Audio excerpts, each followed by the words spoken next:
آئیے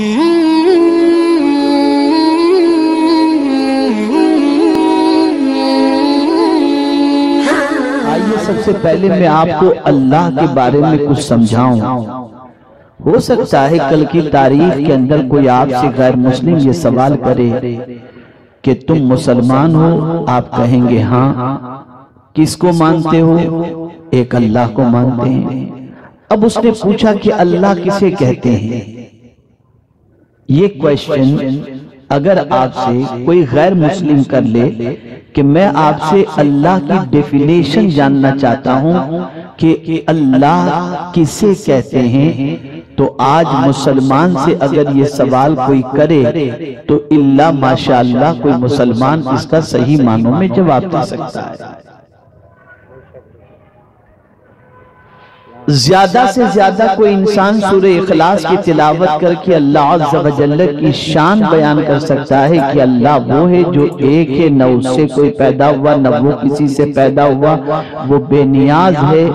اس طریقے سے تعریف وہ کر سکتا ہے، لیکن وہ تعریف، وہ ڈیفینیشن جو پروردگار جل جلالہ کی ہے، اللہ کی ہے، اس ڈیفینیشن کو ہمیں اصول کی کتاب اور شریعت کی روشنی میں سمجھنے کی ضرورت ہے۔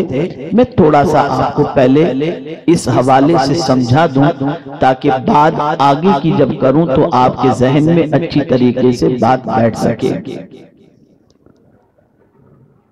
آپ کو آج کی گفتگو میں کچھ یاد رہے یا نہ رہے، لیکن کم از کم اتنا ضرور سیکھ کر کے جانا کہ اللہ کسے کہتے ہیں۔ اصول الشاشی کے اندر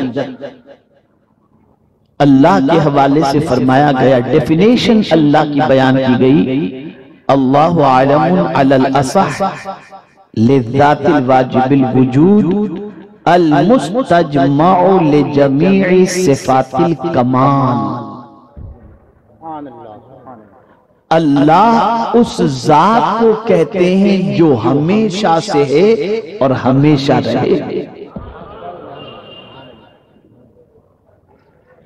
جو ہمیشہ سے ہے، کچھ نہ تھا تب بھی اللہ، اور کچھ نہیں ہوگا تب بھی اللہ۔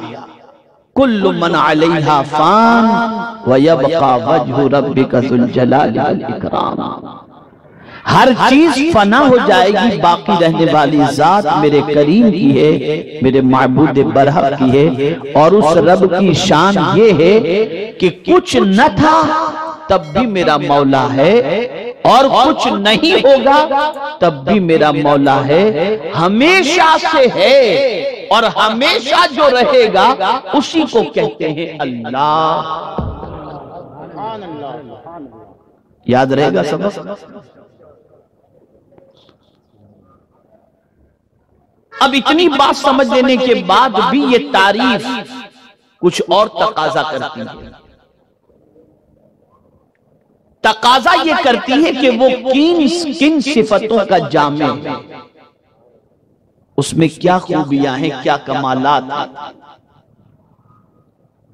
تو فرمایا گیا المستجمع لجمیع صفات الکمال، جتنی بھی کمال والی صفتیں ہیں، اچھی صفتیں ہیں، ان ساری صفتوں کا جو جامع ہے اسے کہتے ہیں اللہ۔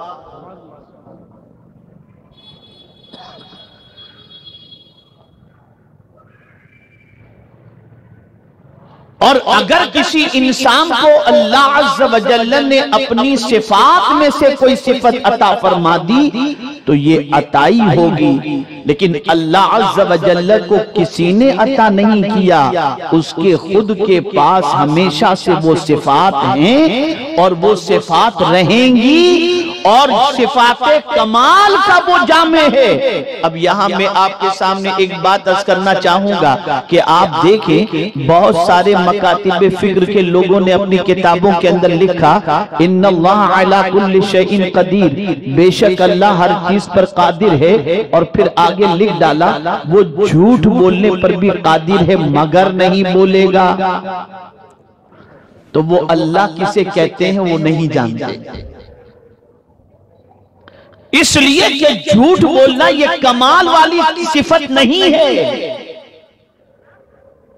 جھوٹ بولنا یہ عیب والا کام ہے۔ تو اللہ تو اسے کہتے ہیں جو کمال والی صفات کا جامع ہے، اس لیے اللہ کی طرف جھوٹ کو منسوب کرنا یہ اللہ کے بارے میں نہ جاننے والی بات کہی جائے گی۔